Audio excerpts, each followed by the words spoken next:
Good morning 10th class. चलिए the टेरिब्यूट का last part देखते हैं। टेरिब्यूट श्रद्धांजलि छोटे भाई की बड़े भाई को बड़ी ही श्रद्धा से अपनी ज़मीन का अर्पण करना। यहाँ तक हो गया था, बंटवारा शुरू हो गया है।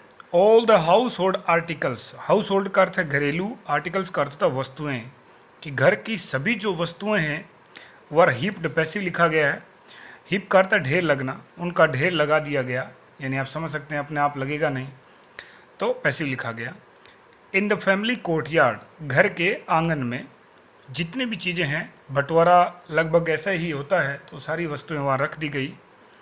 These were to be divided, इनको बांटा जाना था इनटू 3 पार्ट्स, 3 भागों में। मतलब ये निर्णय लिया गया कि इन सारी चीज़ों को 3 भागों में बांट दिया जाएगा। बाबूली एक हिस्सा और उसके 2 बड़े भाई, यानी कुल मिलाकर 3 हिस्से।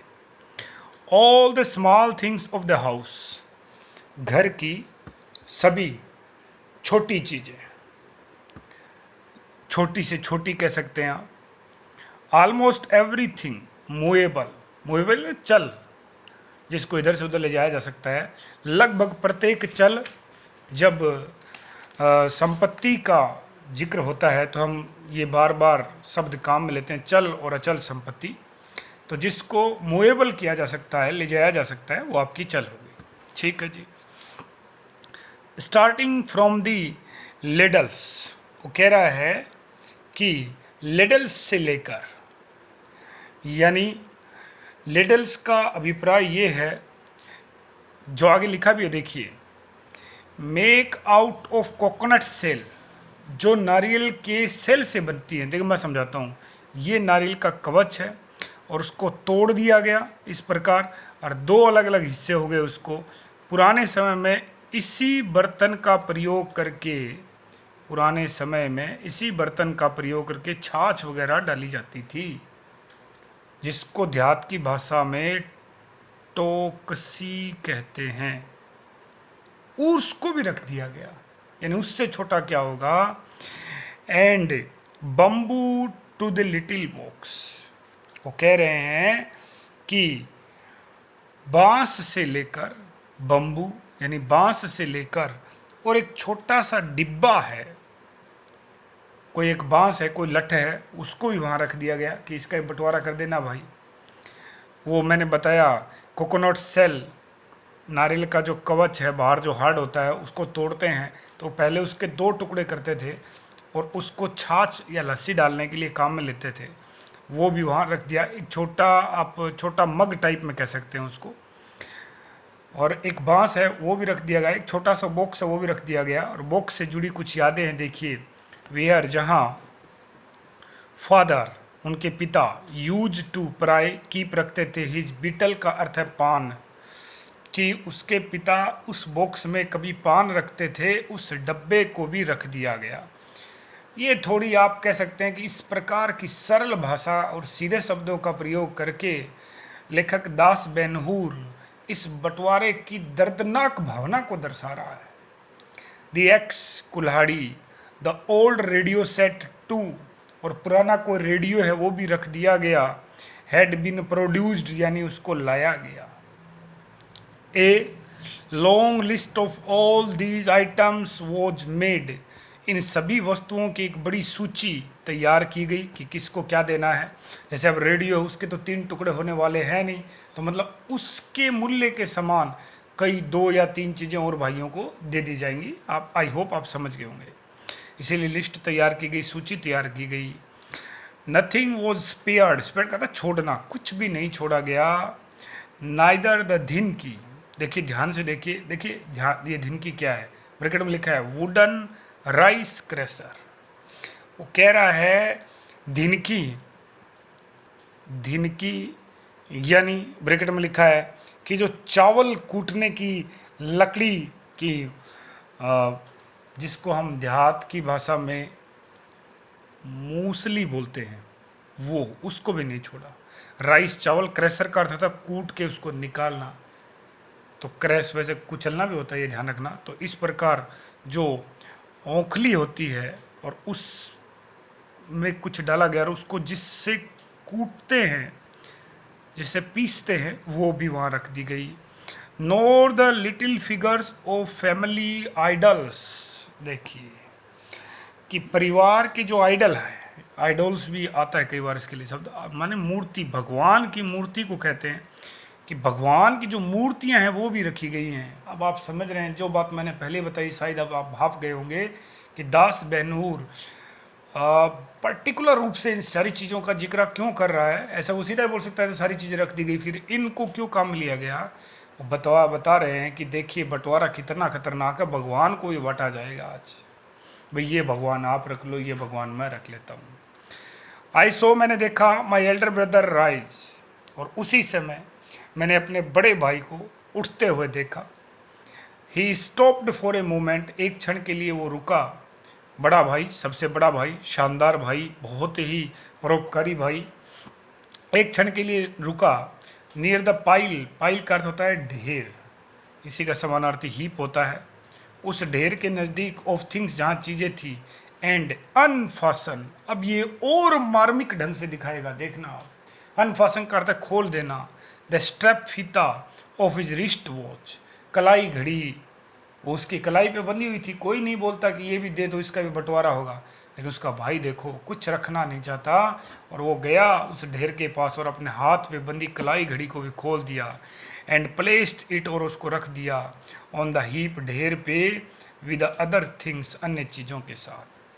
परहेप, शायद, ए टीयर, एक आंसू, टिकल डाउन हिज चेक, शायद उन्होंने जब ये ऐसा किया, वो कलाई घड़ी उसने खोल दी, तो ऐसा करते समय शायद आंसुओं की एक बूंद टिकल हो गई। टिकल का अर्थ लुढ़कना, उनकी जो गाल है उस पर लुढ़क गई, मतलब उनको दुख हुआ।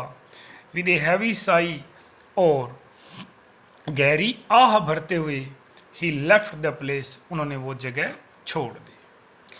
आई हैड ऑफन हियर्ड हिम, मैंने प्राय उनको ये कहते हुए सुना था, that father had bought him, पिताजी बोट का अर्थ खरीद के लाए के थे, हिम, उनके लिए, डेट रिस्ट वॉच, वो कलाई घड़ी, when he was in 11th class, वो कह रहे हैं कि पिताजी उसके लिए घड़ी खरीदी थी जब वह 11वीं कक्षा में पढ़ता था। But I also remember very well in, और मुझे ये भी बहुत अच्छे से याद है, इन माई MA फाइनल ईयर, कि जब मैं मास्टर ऑफ आर्ट्स कर रहा था, यानी पोस्ट ग्रेजुएशन कर रहा था, ही हैड मॉर्गेज, मॉर्गेज का अर्थ होता है गिरवी रखना, मॉर्गेज का अर्थ होता है जी गिरवी रखना, तो उन्होंने गिरवी रख दी थी, गिरवी रख दी थी किसको, डेट वॉच, उस घड़ी को, टू सेंड मी, कि मुझे भेज पाए, मनी, धन, टू गो टू दिल्ली, ताकि मैं दिल्ली जा सकूँ, फॉर एन इंटरव्यू, क्योंकि उसी समय मेरा दिल्ली में नौकरी के संदर्भ में एक इंटरव्यू, साक्षात्कार, इंटरव्यू को हिंदी में कहते हैं, वह था। He had sent me an amount of 150 rupees, और उन्होंने मुझे भेजे थे 150 रुपये, जैसा मैंने कहा 70-80 वर्ष पहले 150 रुपये आज के 15,000 के बराबर है। आई रिमेंबर क्लियरली, मुझे एकदम स्पष्ट याद है, नो वन नोज, कोई नहीं जानता, वेदर की the wrist watch would come back to him और नॉट, और उसके बाद किसी ने इस बात की परवाह नहीं की, किसी ने इस बात की सुध नहीं ली कि वह घड़ी उनके पास आई कि नहीं आई, आज भी गिरी पड़ी है, आई तो कैसे आई, किसी को याद नहीं। हिज एक्शन सीम्ड सिम्बॉलिक, और उनके जो कार्य हैं, उनका जो एक कार्य है जो अभी उन्होंने किया, सिम दिखाई दे रहा था, सिम्बॉलिक का अर्थ है एक प्रतीक की तरह, ऑन हिज स्नैपिंग, स्नैपिंग का अर्थ है टूट जाना, ऑल हिज अटैचमेंट, अटैचमेंट का अर्थ है लगाव, विद द पास्ट, और उनका यह कार्य एक तरीके से अतीत के साथ, उनका जो स्नैपिंग, संबंध टूट जाना, उसका प्रतीक आप कह सकते हैं, कि लगता है उनका रिश्तों से क्या हो गया, स्नैपिंग हो गया, मोह भंग हो गया, संबंध टूट गया, शायद इसीलिए उन्होंने वो घड़ी भी खोल के वहाँ रख दी। आई वॉज साइलेंट, बाबूरी कह रहा है मैं बिल्कुल शांत था। माई elder sister in law was in the back yard, मेरी बड़ी भाभी वहाँ नहीं है, वो पीछे मकान के पिछवाड़ा जो है, बैकवार्ड, पीछा अहाता बोलते हैं, अहाता वहाँ है, मतलब अमूमन महिलाएं ऐसे बंटवारे के समय वही रहती हैं और लड़ाई झगड़ा करती है, लेकिन उसकी भाभी बहुत अच्छी है। My second brother was often whispering things into his wife's ear. लेकिन 2 नंबर का भाई जो बंटवारे पे अडिग था, वो बार बार विस्परिंग कानाफूसी कर रहा था थिंग्स, चीज़ों को लेके अपनी पत्नी के कान में कि हमें क्या क्या लेना। शायद वो डिस्कशन कर रहे थे, दोनों लालची हैं। And was there taking his place with us, और उन्होंने भी हमारे साथ ही अपनी जगह ले रखी थी, मतलब वो भी पूरी उस चीज़ को देख रहे थे।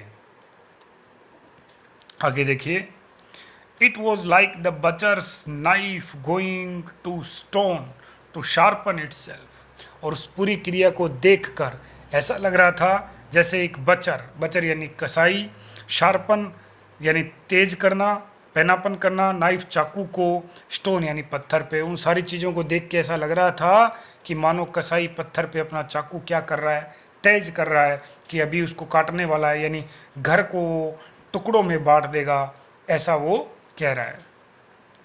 द एल्डर ब्रदर, बड़ा वाला भाई, वॉज काम, बिल्कुल शांत है। अमूमन बंटवारे के समय सब उग्र हो जाते हैं, लेकिन वो शांत है। एंड कंपोज्ड, कि बड़ा वाला भाई बिल्कुल शांत और कंपोज्ड है। कंपोज्ड का अर्थ होता है स्थिर होना, बिल्कुल चित्त हो जाना एकदम। लाइक ए परफेक्ट जेंटलमैन, एक भद्र पुरुष की तरह, अच्छे व्यक्ति की तरह, सज्जन व्यक्ति की तरह, एक भले इंसान की तरह क्या किया उसने। ही वॉज लुकिंग, वो देख रहे थे, एट द प्रोसीडिंग, प्रोसीडिंग का अर्थ होता है कार्यवाही, उस कार्यवाही को देख रहे थे डिस्पेशेंटली, एक भद्र पुरुष की तरह, एक अच्छे व्यक्ति की तरह उस पूरे कार्य को डिस्पेशेंटली देख रहे थे, यानी तटस्थता, बिना हिले डुले बड़ी ही तटस्थता से वो उसको देख रहे थे। उसमें कोई लगाव नहीं है, वो बंटवारे के लिए तैयार नहीं है, बस देख रहे हैं। एग्जैक्टली, ठीक उसी प्रकार, he had done on the day of sacred thread ceremony of his son. ये पहले भी आया था, स्क्रेड, स्क्रेड का अर्थ होता है पवित्र, थ्रेड सेरेमनी का अर्थ होता है मुंडन। क्या होता है जी? मुंडन या जनेऊ संस्कार भी कहते हैं। ऑफ हिज सन, उसके बेटे का, यानी अपने बेटे के मुंडन वाले दिन, जब उसका बेटा है उसका मुंडन वगैरह हुआ, जनेऊ संस्कार, ब्राह्मण है शायद वो, तो उस समय प्रोग्राम हुआ था, समारोह होता है सेरेमनी का अर्थ। उस समय वो इसी प्रकार शांत थे। On the day of my marriage, और इसी प्रकार इतनी ही शांति उन्होंने मेरे विवाह वाले दिन भी दिखाई थी। बाबुली ऐसा बोल रहे हैं। It was the same preoccupied and grave manner, grave का अर्थ होता है गंभीर, ठीक वैसा ही जो प्री ऑक्युपाइड का अर्थ है पूर्व से, गंभीर, प्री ऑक्युपाइड पहले से उन्होंने जो धारण कर रहा था, ग्रीव का अर्थ है गंभीर, और मैनर का अर्थ है तौर तरीका। और वैसी ही गंभीर अवस्था में जो जो पहले उन्होंने धारण किए थे इन मौक़ों पे, वैसी ही गंभीर अवस्था में वहाँ थे। Attending sincerely to his duty, sincerely का अर्थ होता है निष्ठा से, अटेंडिंग निभा रहे थे, ड्यूटी कर्तव्य, और अपने कर्तव्य का पालन कर रहे थे जैसे पिता करते हैं वैसे ही। While discussing anything with my second brother, he had that same calm and composed voice. दूसरे भाई से कोई चर्चा करते समय भी, उस समय भी देखो बंटवारा है तो भी क्या है, वो क्या थे, काम थे, शांत थे। कंपोज्ड यानी मैंने कहा अभी शांत चित्त, वॉइस आवाज़। बीच बीच में यदि कोई अवसर आया और यदि 2 नंबर के भाई से बात करनी है तो बड़ी ही शांत और स्थिर आवाज़ में वह व्यक्ति बात कर रहा था, जबकि वो बड़ा है, बंटवारा हो रहा है। और हम सब जानते हैं बंटवारे के समय लोग एक दूसरे की निंदा करते हैं, एक दूसरे का अपमान करते हैं, लेकिन वो ऐसा नहीं कर रहा। Not a sign of disgust and regret, और उनके चेहरे पर या मन पे कोई भी दुख के भाव नहीं थे। डिस्गस्ट का अर्थ है घृणा, रिग्रेट पश्चाताप या दुख, किसी तरह के भाव नहीं दिखा रहे, वो बिल्कुल शांत हैं। आई रिमेंबर, मुझे याद है, द ईयर, वह वर्ष फादर डाइड, जिस वर्ष पिताजी का देहांत हुआ था। वी हैड टू लिव, हमें जीना पड़ा, हम रहते थे अंडर के अधीन, ए ग्रेट बहुत बड़ी financial strain.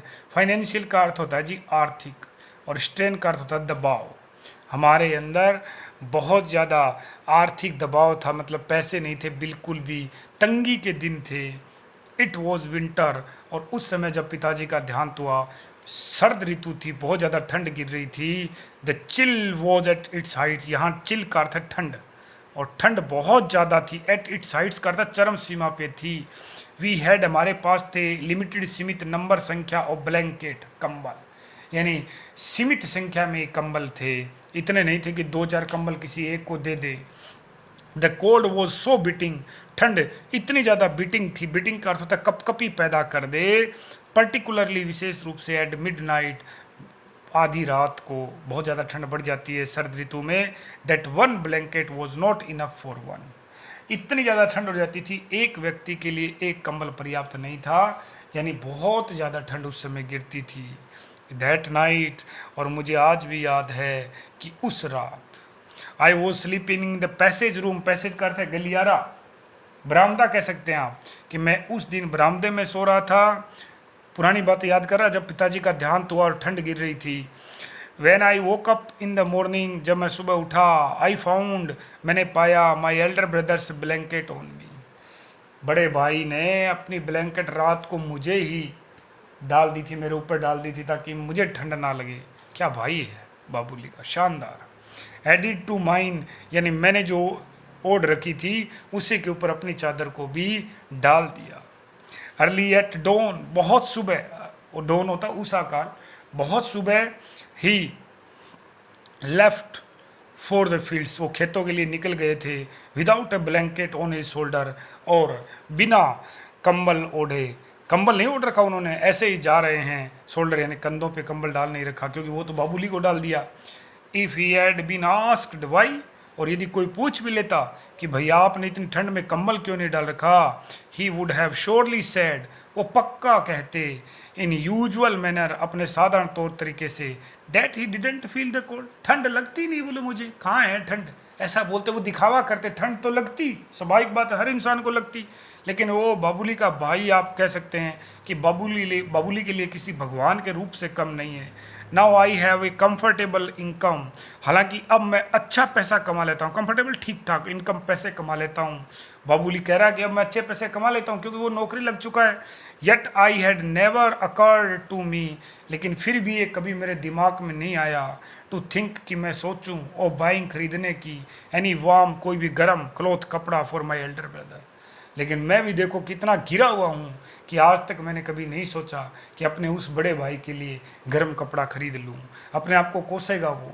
He is still satisfied, मेरा बड़ा भाई अब भी सेटिस्फाइड है, संतुष्ट है, एंड हैप्पी, और खुश है, with that old tattered blanket, tattered करता है फटा हुआ, ब्लैंकेट करता है कंबल, ओल्ड करता है पुराने, उसे पुराने फटे कंबल से मेरा भाई अब भी संतुष्ट है, उसको कुछ नहीं चाहिए।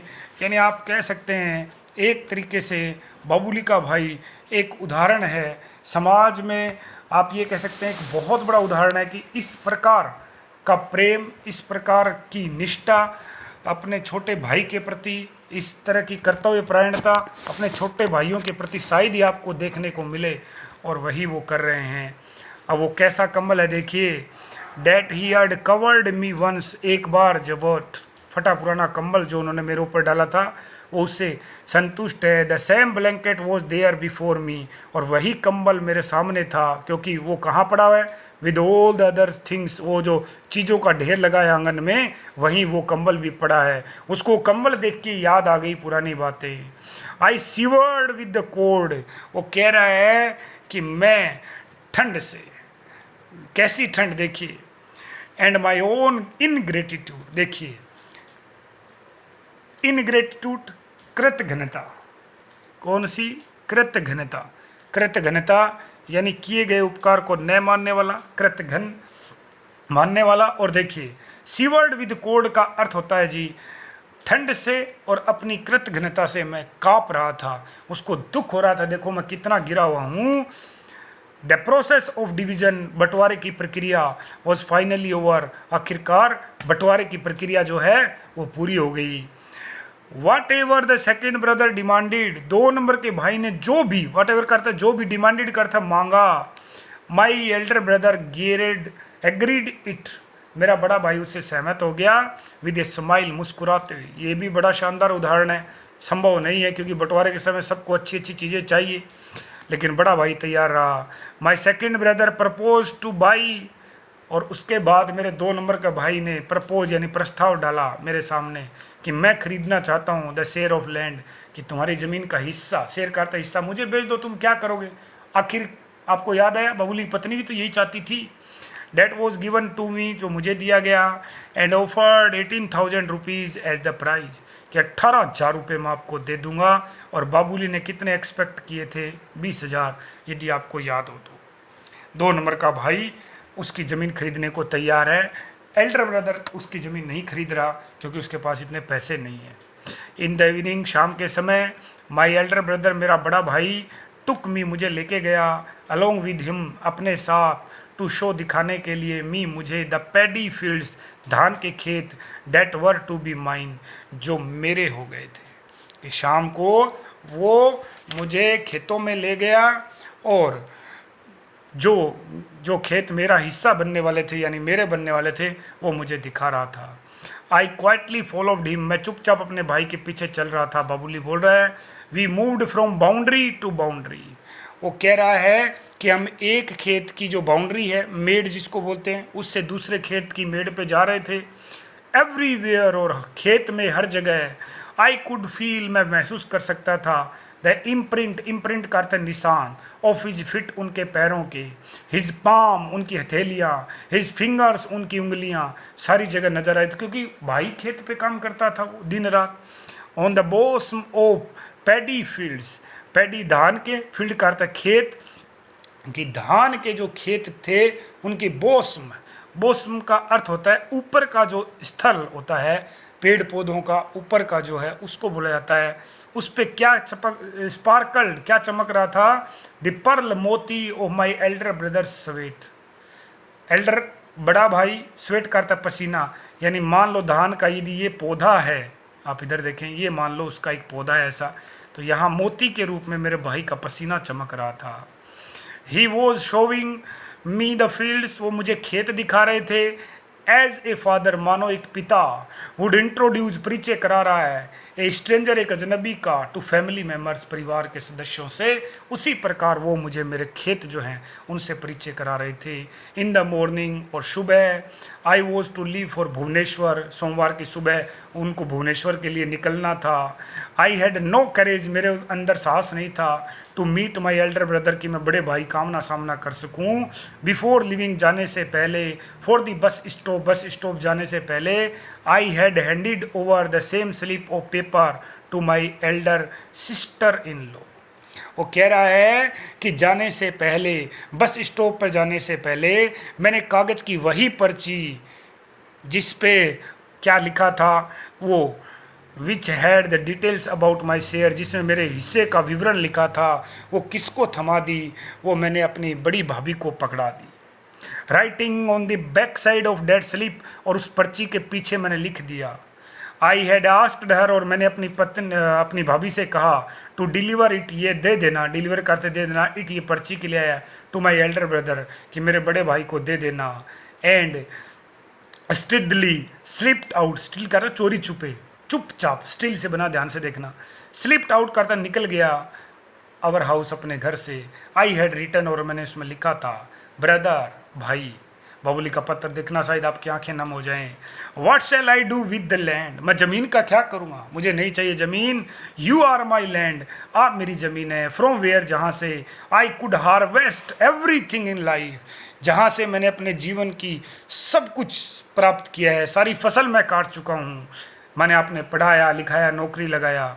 I need nothing save you, वो कह रहा है कि मुझे आपके सिवाय कुछ नहीं चाहिए। आई नीड नथिंग, आपके सिवाय मुझे कुछ नहीं चाहिए। एक्सेप्ट दिस, इसे स्वीकार कर लेना प्लीज़। इफ़ यू डिनाई, यदि आपने मना कर दिया, यदि आपने मना कर दिया, I shall never show my face to you again, मैं आपको दोबारा अपना चेहरा नहीं दिखाऊंगा। बाबूली। और इस प्रकार बाबूली ने अपने बड़े भाई के प्रति टेरिब्यूट यानी सच्ची श्रद्धांजलि दिखाई।